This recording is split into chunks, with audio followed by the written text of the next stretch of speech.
Z okazji zbliżających się świąt składam najserdeczniejsze życzenia dla całej naszej wielkiej uczelni. Życzę Wam wszyscy studenci WSB i nie tylko WSB wesołych świąt, udanego Sylwestra, dużo prezentów na Wigilię.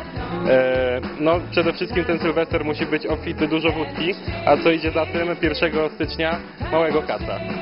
Z okazji zbliżających się świąt chciałem życzyć w imieniu swoim i całej uczelni WSB wszystkiego najlepszego.